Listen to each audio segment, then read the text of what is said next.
여러분 반갑습니다. 무엇보다 열렬히 환영해 주셔서 더 감사합니다. 다른 곳에서도 받지 못하는 그런 환영을 받은 것 같아서 너무 감사합니다. 무엇보다 하나님 안에서 이렇게 귀한 또 형제 자매님들 함께 만나서 예배하고 말씀을 나눌 수 있는 그런 기회를 주셔서 너무 감사드리고요. 그리고 한 형제됨 그리고 한 자매된 우리들이 함께 또 교회를 위해 하나님 나라를 위해 함께 나아갈 수 있는 것도 참 감사한 일입니다. 아시겠지만 그 박세정 목사님과 함께 교제를 나누면서 교회에 대한 이야기를 많이 나누었습니다. 그러면서 두 사람 마음 가운데 하나님이 어떤 의미에서 동일한 마음을 주셨고 그래서 우리가 함께 좀 연합으로 두 교회가 사역을 해보면 어떻겠냐라고 하는 그런 이야기들을 나누게 되었습니다. 여러분이 잘 이해해 주셔서 또 오늘 이 자리에 귀한 말씀을 전할 수 있도록 허락해 주셔서 또한 감사드립니다. 저는 시냇가에 심은 초대교회를 섬기는 이충익 목사라고 합니다. 교회 이름이 좀 어색하죠. 처음 듣는 분들은 항상 물어보십니다. 교회 이름이 왜 이렇게 기냐고. 그리고 사실은 제대로 이렇게 잘 이 교회 이름을 정확하게 말씀하시는 분도 어려워요. 저희도 저희 교회 성도들 지금은 안 그러신데 처음에 시냇가에 심은 초대교회 그러면 다들 헷갈려 하셨습니다. 잠깐 제 소개를 드리면 저는 2010년도 2월에 시냇가 나무 교회를 개척했습니다. 그 이전에는 토론토 그 큰빛교회에서 부목사로 섬겼고요. 또 그 이전에는 잠깐 미국에서 사역도 했었고 또 그 이전에는 나이아가라 한인 장로교회라고 하는 곳에서 또 섬기기도 했습니다. 그리고 그 이전에는 몬트리올에 있었습니다. 제가 캐나다 온 지 이제 20년 됐습니다. 그래서 꽤 오래됐죠. 제가 여기 오니까 처음에 토론토에 한 달 있다가 그리고 몬트리올로 옮겼는데요. 그때 한 달 홈스테이 했던 곳이 바로 여기입니다. 영하고 요 로렌스. 옛날 기억이 좀 나더라고요. 2010년도 2월에 저기 보이는 우리 두 사람 제 가족입니다. 제 아내하고 제 아들하고 또 제가 나이아가라에서 가르쳤던 청년들 중에 토론토에 와서 신앙생활을 잘 못했던 청년들이 있었어요. 그래서 그 청년들하고 해서 한 8명이 처음에 같이 예배를 드렸습니다. 지금도 큰빛교회를 그만두고 아내에게 가서 했던 말이 기억이 나는데요. 내가 한 4교회 정도에서 사역을 해봤는데 때로는 크다고 하는 교회도 있어봤고 또 제가 뉴욕 롱아일랜드는 정말 작은 교회였어요. 한 18명 모이는 교회였는데요. 그 교회도 있어봤는데 교회라고 하는 것은 사람의 숫자가 중요한 게 아니더라. 내가 먼저 하나님 앞에 행복하게 목회하고 싶고 또 같이 예배하고 신앙생활하는 성도들이 하나님 앞에 행복하게 나아갈 수 있다면 그게 의미 있는 목회인 것 같다. 그러니까 사람에 신경 쓰지 않고 그 마음으로 우리가 교회를 했으면 좋겠다. 이렇게 한번 시작했으면 좋겠다. 그래서 사실은 하나님께서 맡겨주신 생명이 2사람이라면 2사람 놓고 목회하고 8명이라면 8명 놓고 목회하고 10명이라면 10명 놓고 목회하고 그런 마음으로 교회를 시작했습니다. 교회 장소를 구하는 것이 쉽지 않더라고요. 제가 아는 분이 가구점을 하셨는데요.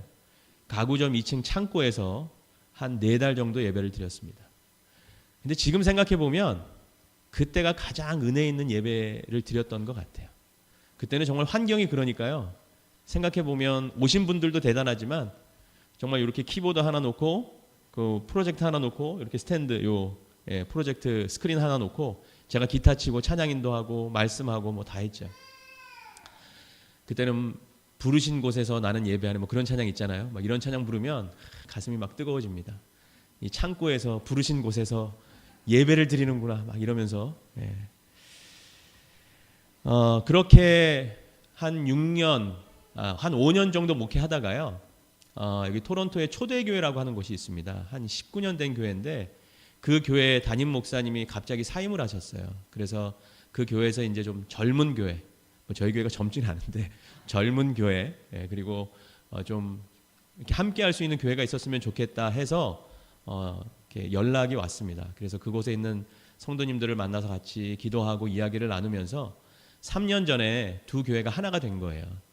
사실 저는 이제 새로운 마음으로 교회 이름을 새롭게 시작해보고 싶었는데 그 초대교회 분들은 19년이 되다 보니까 이 초대라고 하는 이 이름을 못 놓으시겠다고 그러시더라고요. 그래서 두 교회의 이름을 어떻게 좀 잘 섞어 놓을 수 있을까? 그래서 의미를 부여하다 보니까 시냇가에 심은 초대교회가 됐습니다. 가끔 어른들이 오셔서 저희 교회에 이제 예배도 드리시고 기도를 해주시는데요. 기도 중에 교회 이름을 얘기하실 때 제대로 얘기들을 못 하십니다. 헷갈리시나 봐요.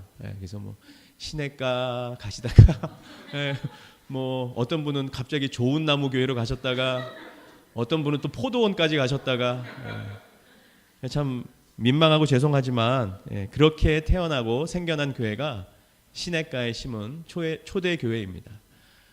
지금은 저는 이 이름이 참 좋아요. 두 교회가 하나가 됐다라고 하는 상징적인 의미도 있지만 사실 교회 이름을 처음 듣는 분들은 굉장히 좀 어색하게 들으십니다.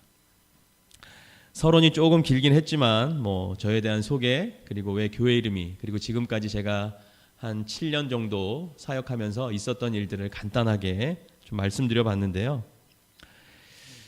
여러분 누가 저에게 제 인생의 가장 큰 관심사가 뭐냐고 물어보시면 저는 주저없이 그것은 교회라고 이야기할 것입니다. 교회는 제 인생에 있어서 어떻게 보면 영원한 숙제이기도 하고요. 그리고 그 숙제, 하나님이 나에게 안겨주신 이 숙제를 풀어가는 것, 이것이 저의 삶이고 저의 목회라고 생각하기 때문입니다. 저는 여러분에게 동일한 질문을 드리고 싶어요. 여러분은 교회를 무엇이라고 생각하십니까? 교회가 무엇이냐고 하는 질문을 받으시면 여러분은 어떤 것으로 답하실 수 있습니까? 저는 이 시간에 여러분에게 한 교회를 소개해 드리려고 합니다.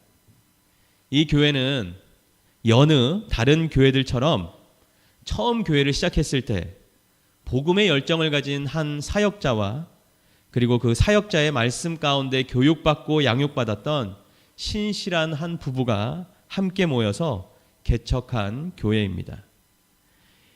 이 교회가 개척을 처음 시작했을 때 신기하게도 가난한 사람들이 모였어요. 몇몇의 가난한 사람들이 몰려와서 제가 이 교회에서 신앙생활을 하고 싶습니다. 이 교회를 올바른 교회로 한번 세워보고 싶습니다. 라고 하는 그런 마음들이 모여서 교회가 부흥하기 시작했습니다. 열정 있는 사역자가 있었으니까 말씀도 좋았겠죠. 그리고 또 열정 있는 사람들이 모였으니까 분위기도 얼마나 좋았겠습니까? 이런 신실한 사람들이 모여서 함께 예배를 드린 덕분인지 모르지만 이 교회가 날로 부흥하게 되었습니다. 그리고 이 소식을 들은 다른 사람들이 교회에 오기 시작했죠. 처음엔 가난한 사람들이 모여서 시작했던 이 교회에 이제는 소위 돈이 조금 있는 분들, 그리고 경제적으로 부유한 분들, 사회적으로 좀 위치가 있는 분들이 이 교회에 함께 모이게 되었습니다. 이 계층이 다르고 어떻게 보면 환경이 달랐던 사람들이 교회에 모여서 참 감사하게도 똑같은 마음을 품었어요. 우리가 하나님이 만나게 하셨으니까 이제는 우리의 어떠한 지위, 경제력 이런 것들을 초월하고 하나가 되어 봅시다. 정말 우리는 그러한 교회가 아니라 이 모든 것을 뛰어넘고 아름다운 하나가 되는 그러한 모습으로 나아가는 교회가 되어 봅시다. 뭐 이런 이야기들이 서로에게 나누어졌겠죠. 그리고 그런 마음으로 교회가 점점 더 성장하게 되었습니다. 그런데 이런 마음이 끝까지 가면 좋았을 텐데 안타까운 것은 대부분 그렇지 못하다고 하는 거죠. 시간이 지나면서 그리고 사람들이 더 많이 모이기 시작하면서 교회에는요 보이지 않는 갈등이 시작되었습니다. 그리고 급기야는 돈이 많은 사람들이 가난한 사람들을 무시하는 그러한 분위기가 형성되고요. 가난한 사람들은 또 부자인 사람들을 적대시하는 그러한 상황이 되었다고 하는 것이에요. 뿐만 아니라 사회적인 위치에서의 어떤 그런 것들로 견줄 수가 없다 보니까 이제는 영적인 우월성을 주장하기 시작해요. 내가 그대보다 영적으로 더 우월해. 내가 그대보다 말씀을 더 많이 알아. 내가 그대의 기도보다 훨씬 더 영적인 파워가 있어. 이런 분위기로 흐르게 되었다고 하는 것이죠. 급기야 부자들은 부자들끼리 모이게 되었고요. 가난한 사람들은 가난한 사람들끼리 모이게 되었습니다. 그리고 이제는 분명한 어떠한 섹션들이 나눠지면서 어느 파인지를 분명히 하라는 그러한 분위기로 교회가 흘러가게 되었다고 하는 것이에요. 여러분, 이 교회의 앞날이 어떻게 되었을까요? 제가 말씀드린 이 교회가 앞으로 어떤 지경에 이르게 되었겠냐고 하는 것이죠. 제가 말씀드린 이 교회는요, 바로 오늘 우리가 읽은 본문에 나오는 고린도 교회입니다. 고린도 교회는 어찌 보면 이 세상에서 있을 만한 모든 문제를 담고 있는 교회였어요. 저는 사실 예전에 처음에 고린도전서 13장 사랑장을 읽으면서 이 교회는 얼마나 사랑이 많길래, 얼마나 사랑으로 하나 됐길래 이 고린도전서 13장 같은 아름다운 말씀이 있을까라는 생각을 한 적이 있었어요. 근데 나중에 말씀을 배우고 또 학교도 가고 이러다 보니까 고린도전서 13장은 이 교회가 사랑이 많아서 쓰여진 것이 아니라 너무 사랑하지 않아서, 너무 이 많이 나뉜 이 파벌로 인해서 서로 반목하고 갈등하는 것 때문에 사도 바울이 정말 애끓는 심정으로 고린도 교회에 호소하는 거였어요. 너희가 아무리 좋은 말을 해도, 너희가 아무리 천사 같은 말을 해도, 너희가 아무리 천사같이 그런 얼굴을 띠고 있어도 그것이 중요한 것이 아니라 사랑이 없으면 아무것도 아니다고 하는 것이죠. 순수한 목적을 가졌던 사람들, 그리고 그 사람들이 모였던 그 교회, 복음에 대한 뜨거운 열정과 그리고 그 열정을 가지고 세상 가운데 복음을 전하기를 원했던 교회, 자신들이 경험한 구원의 감격, 기쁨을 혼자만 아는 것이 아니라 더 많은 사람들과 함께 나누길 소망했던 그 교회, 뿐만 아니라 남녀노소, 빈부격차, 인종의 차이, 그리고 어떠한 생각의 차이들을 뛰어넘고 하나의 마음을 모아서 세상에 빛이 되고 싶었던 그 교회. 그런데 그 교회가 결국 세상에 대하여 힘을 잃고, 세상에 대하여 빛을 잃고, 뿐만 아니라 세상에 대하여 조롱거리가 되었다고 하는 것이에요. 이 고린도 교회는 훗날 보시면 이단까지 이 교회에 들어오게 됩니다. 그리고 더 많은 혼란을 가중하게 되죠. 그래서 여러분, 고린도 전서에 보시면 아까 영적 우월에 대해서 말씀드렸지만 어떤 사람이 방언을 하고 있으면 그 방언하는 사람을 무시합니다. 너는 방언밖에 못하지만 나는 방언을 통변할 수 있는, 트랜슬레이트 할 수 있는 능력이 있다는 거죠. 그리고 어떤 사람이 이야기합니다. 너는 방언을 통변할 수 있는 능력이 있지만 나는 그것보다 더 우월한 예언을 할 수 있는 능력이 있다. 이런 식으로 영적인 혼란이 가중되었다고 하는 것이에요. 이러한 우월의식들, 서로를 존중하기보다는 자신이 더 우월하다라고 하는 것을 드러내는 이러한 고린도 교회는 결국 사람들이 서로에 대한 자존심 대결, 그리고 자기가 더 우월하다는 그러한 우월감의 대결의 현장으로 바뀌게 되었다고 하는 것이에요. 여러분, 이러한 교회의 모습 속에 어떤 희망을 우리가 발견할 수 있겠습니까? 그렇다면 우리가 고린도 교회가 아니라 우리의 교회를 한번 생각해 보길 소망합니다. 과연 우리들의 교회는 안전한가? 과연 우리들의 교회는 이 시대에 하나님께서 정말 기뻐하실 만한 그러한 모습을 담고 있는가? 부끄러운 이야기지만 저도 지난 7년 목회하면서 저에게 제일 감사했던 일은 한 8쌍 정도를 주례하고 결혼한 일이고요. 그리고 정말 부끄러운 일은 그 안에서 파벌이 생기고 또 나뉘게 되고 싸우게 되고 그리고 상처를 안고 나가게 되고 떠나게 되고 이러한 아픔들이 우리 안에 있다고 하는 것이에요. 과연 예수님의 핏값을 주고 세우셨다고 하는 교회가 어떻게 하면 세상에 대하여, 우리에게 대하여 선한 영향력을 나눌 수 있을까? 리더십의 대가로 알려진 맥스웰이라고 하는 목사님이 계세요. 들으신 분들도 있겠지만 이분이 리더십을 이렇게 정의하고 있습니다. 한마디로 리더십이라고 하는 것은 영향력이다라고 하는 것이에요. 리더십, 리더라고 하는 것은 영향을 주는 것이지 만약에 영향을 주지 못하고 있다면 그건 리더십이 없다고 하는 것입니다. 여러분, 교회의 리더가 목사입니까? 장로님들? 권사님들? 물론 어떤 행정적으로 조직적으로 리더가 될 수는 있어요.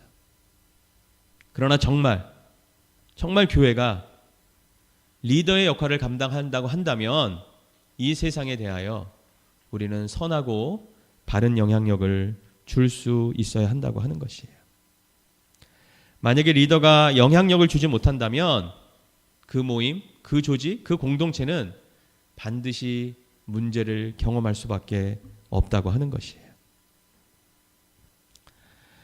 만약 전 사실 제 안에 제일 부끄러운 모습이 우리의 교회가 정말 낮은 곳으로 잘 흘러가지 못하는 것들, 세상에 대하여 이러한 선한 영향력을 주지 못하고 있는 것들이 늘 마음의 부담이고 마음의 부끄러움이다라고 하는 것입니다.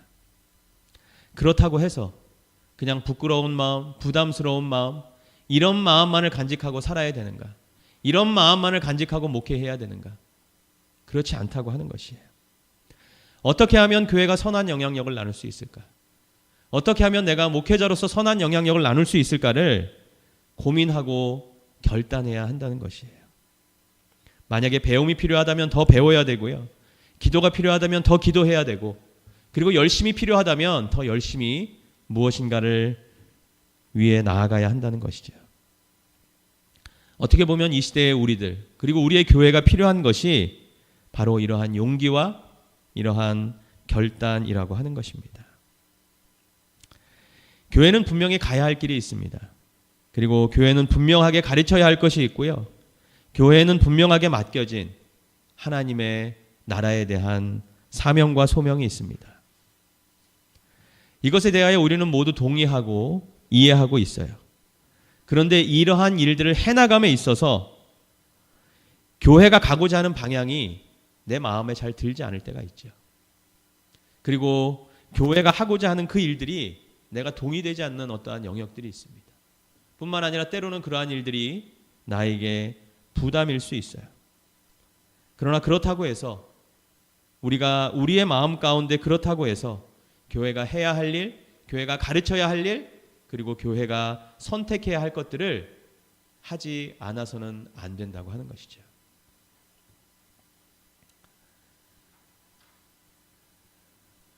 여러분, 우리가 이상적으로 생각하는 교회는 어떤 교회입니까? 사람마다 사실은 교회라고 하는 것에 대한 생각들이 다 달라요. 아까도 말씀드렸지만 제 목회 안에도 아픔이 있고요. 또 오늘 우리가 함께 읽은 이 고린도전서에 있는 고린도 교회에도 아픔이 있었습니다. 사실 우리가 이상적으로 생각하는 교회는요, 모두 다 함께 하는 교회예요. 모두가 하나가 되는 교회고, 그리고 함께 하나님이 원하시는 그 일을 위해서, 그 나라를 위해서 나아가는 교회입니다.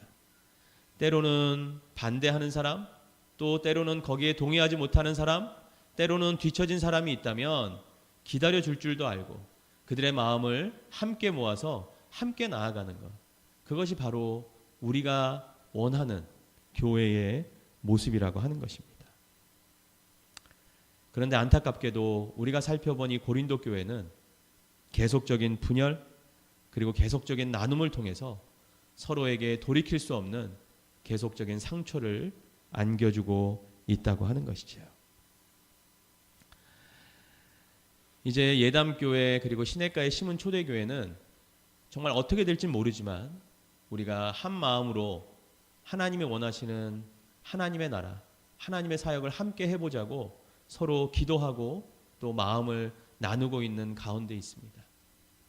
이것이 하나님이 원하시는 일이라면 그러한 방향으로 갈 것이고요. 하나님이 원하지 않는 일이라고 한다면 우리가 우리의 마음을 내려놓으면 된다고 생각합니다. 그러나 중요한 건 우리에게 주신 이 마음을 어떻게 하나의 마음으로 모아서 나아갈 수 있을까? 어떻게 한 마음이 되어서 정말 예담교회도 시냇가에 심은 초대교회도 어떻게 보면 이 시대에 꼭 필요한, 그리고 이 시대에 하나님이 기뻐하실 만한 그러한 교회로 나아갈 수 있을까? 진정한 동역을 이루는 힘이 무엇인지 우리가 알아야 하고, 그리고 그 동역을 이루는 힘이 무엇인지를 우리 마음 가운데 알고 이 일 가운데 나아가야 한다는 것이죠. 여러분, 진정한 동역을 이루는데 필요한 것, 원동력이 될 수 있는 것, 저는 첫 번째로 같은 방향과 목표가 중요하다고 생각합니다. 생각이 다른 두 사람이 만났습니다. 그렇다면 이 두 사람의 마음이 하나가 되어서 한 방향을 보고 가려면 한 사람이 자기의 것을 포기하든지, 아니면 한 사람이 다른 한 사람에 의해서 설득되어지든지, 두 가지 중에 한 가지가 되어지지 않으면 결코 한 방향, 한 목표를 위해서 나아갈 수 없는 것이죠. 제가 가끔 선교지에 나가보지만 많은 선교사님들이 동역을 하십니다. 근데 동역했던 분들이 몇 년 후에 가보면 또 헤어져서 사역을 하세요.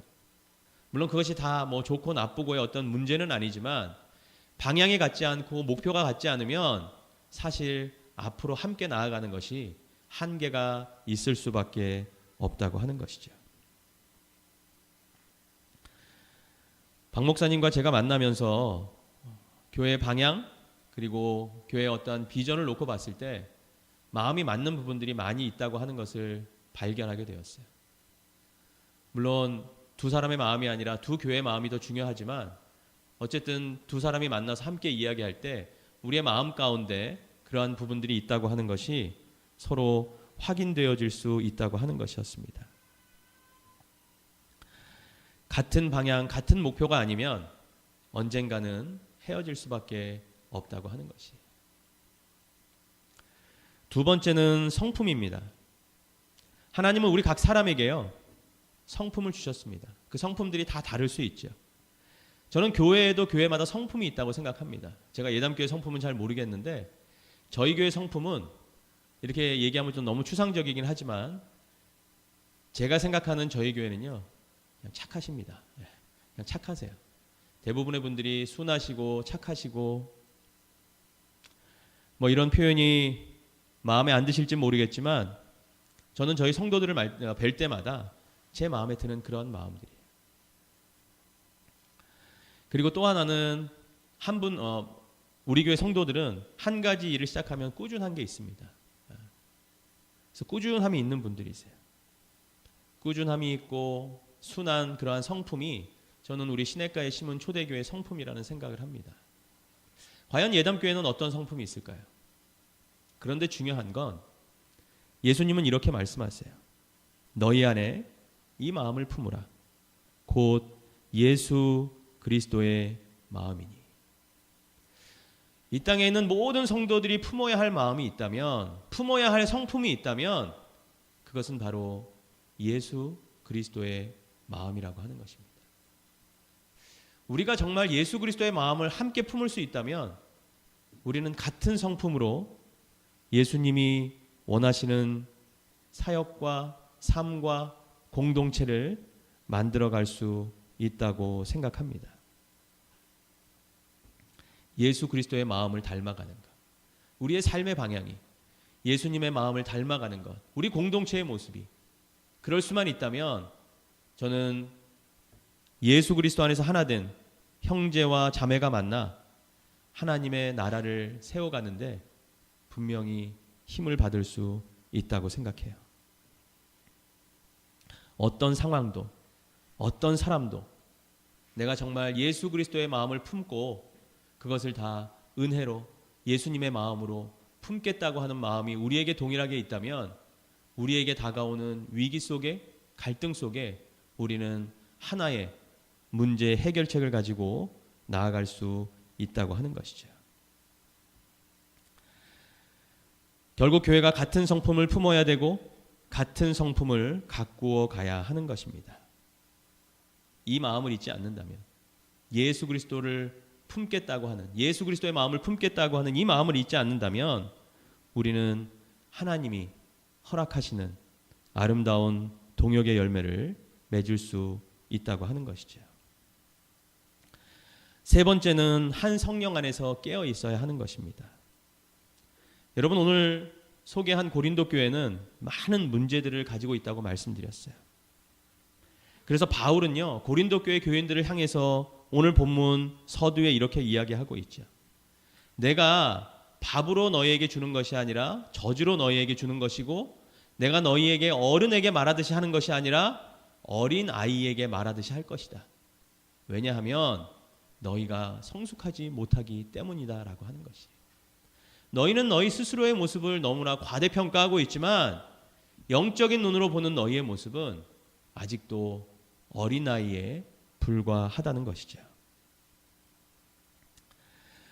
오늘 본문이 있는 이 3장 전에 고린도전서 2장에서 바울은요, 자신의 삶을, 그리고 자신의 사역을, 그리고 그리스도인들이 가져야 할 삶의 모습을 성령 안에 깨어 있어야 한다고 말씀하고 있어요. 자, 2장 10절부터 16절 한번 보실까요?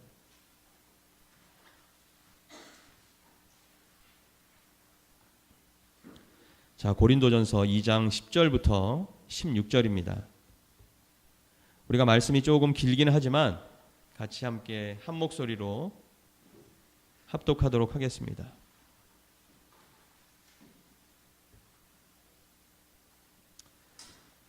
바울이 이야기하는 성령의 능력과 그리고 성령의 마음입니다. 10절부터 16절 우리 한 목소리로 같이 읽습니다. 오직 하나님이 성령으로 이것을 우리에게 보이셨으니 성령은 모든 것 곧 하나님의 깊은 것까지도 통달하시느니라. 사람의 일을 사람의 속에 있는 영 외에 누가 알리요? 이와 같이 하나님의 일도 하나님의 영 외에는 아무도 알지 못하느니라. 우리가 세상의 영을 받지 아니하고 오직 하나님으로부터 온 영을 받았으니 이는 우리로 하여금 하나님께서 우리에게 은혜로 주신 것들을 알게 하려 하심이라. 우리가 이것을 말하거니와 사람의 지혜가 가르친 말로 아니하고 오직 성령께서 가르치신 것으로 하니 영적인 일은 영적인 것으로 분별하느니라. 육에 속한 사람은 하나님의 성령의 일들을 받지 아니하나니 이는 그것들이 그에게는 어리석게 보이며 또 그는 그것들을 알 수도 없나니 그러한 일은 영적으로 분별되기 때문이라. 신령한 자는 모든 것을 판단하나 자기는 아무에게도 판단을 받지 아니하느니라. 누가 주의 마음을 알아서 주를 가르치겠느냐? 그러나 우리가 그리스도의 마음을 가르쳤느니라. 아멘. 사도 바울은요, 지금까지 자기의 삶이 성령의 인도하심 가운데 있었다고 하는 것을 분명하게 선언하고 있습니다. 사실 성경에 보면 사도 바울은 한 번도 나의 꿈이 그리고 나의 비전이 이것입니다라고 말한 적이 없어요. 성경 어디에도 사도 바울의 비전이 나온 곳이 없습니다.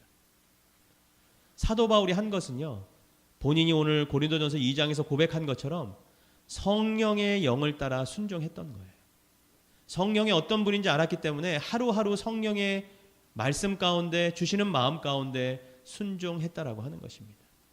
그래서 아시는 것처럼 2차 전도 여행 때 본인이 원래 가려고 했던 그 계획을 내려놓고 유럽으로 넘어가게 되죠. 마케도니아 사람의 환상을 보고 그리고 그 성령이 주신 환상에 따라 순종한 것이에요. 매일매일의 순종이 쌓이고 쌓이다 보니까 어느 순간 내 삶을 되돌아봤을 때 그 순종을 통해 하나님께서 역사를 이루신 것을 볼 수 있었다고 하는 것입니다. 여러분, 우리가 가져야 할 마음이 있다면 성령 안에 깨어 있어야 하는 것이에요. 성령의 조명하심을 통해 내 마음 깊은 곳에 있는 하나님 보시기에 온전하지 못한 것도 봐야 하고요. 그리고 내가 정말 대면하고 싶지 않은 나의 모습과도 대면해야 되고요. 그리고 중요한 것은 성령이 나에게 주시는 마음 가운데 하루하루 순종하려고 하는 삶의 모습이 있어야 하는 것입니다. 그 순종이 쌓이면 하나님이 역사를 이루시고 그 순종이 쌓이면 하나님의 나라가 이루어져 가기 때문이라고 하는 것입니다.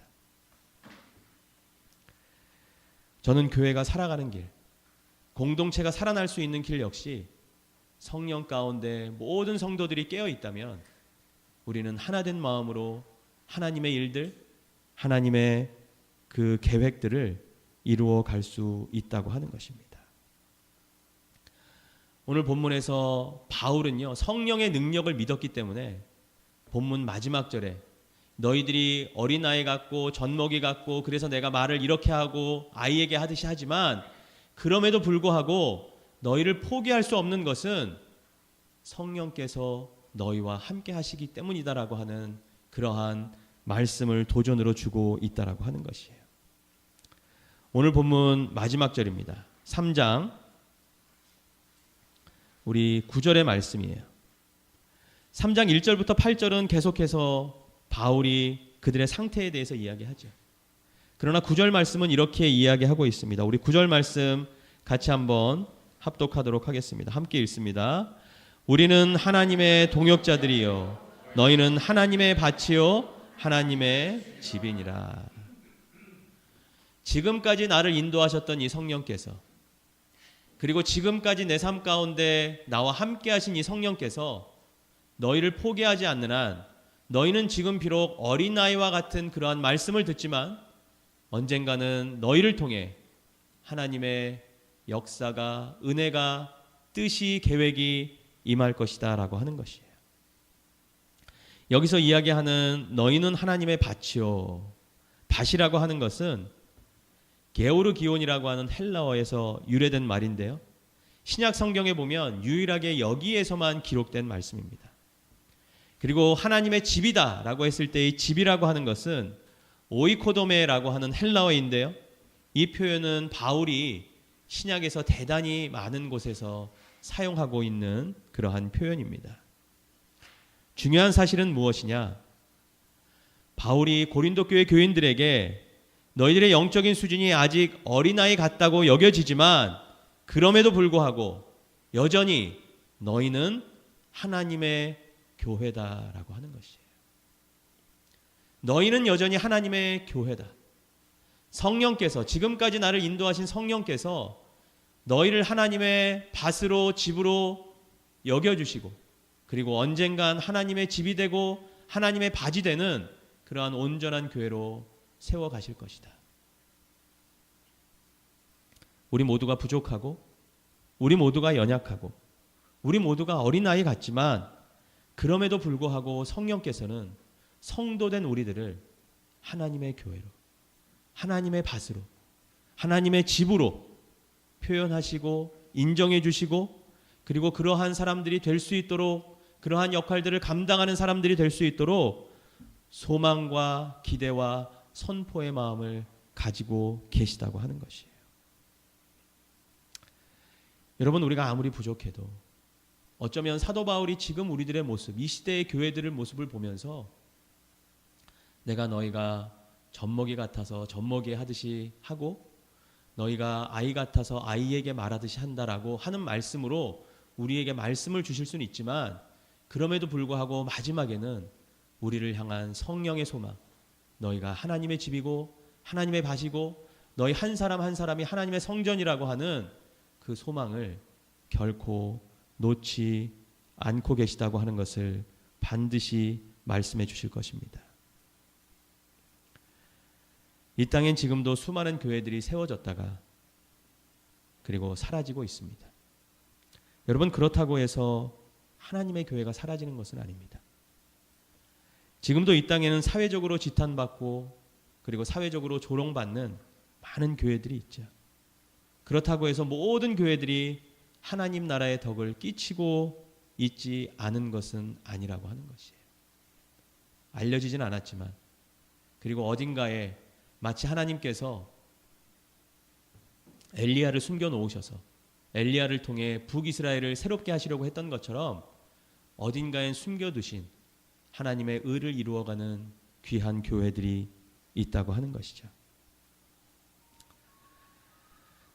동역과 연합, 여러분, 이 동역과 연합을 통해서 하나님이 기뻐하실 만한, 그리고 우리에게 기쁨이 될 만한 그러한 하나님의 교회가 이 땅 가운데 세워지기를 다시 한번 소망해 봅니다.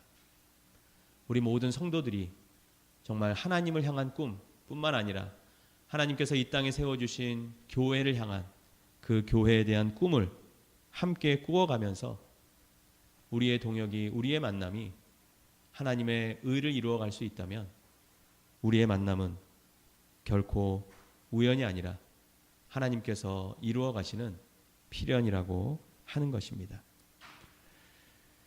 오늘 여러분과 함께 동역으로 나아가는 그 삶의 모습을 함께 나누면서 같은 방향, 같은 목표, 그리고 예수 그리스도의 마음을 함께 품을 수 있는 같은 성품, 그리고 뿐만 아니라 한 성령 안에서 깨어서 우리를 지금도 하나님의 전으로, 하나님의 밭으로 인정해 주시는 그 성령의 은혜 안에서 마음을 모아간다면 하나님의 은혜가 예담교회, 그리고 시냇가의 심은 초대교회, 그리고 두 교회 함께 이루고자 하는 연합사역 위에 더욱더 풍성하게 드러날 수 있다라고 하는 것이죠.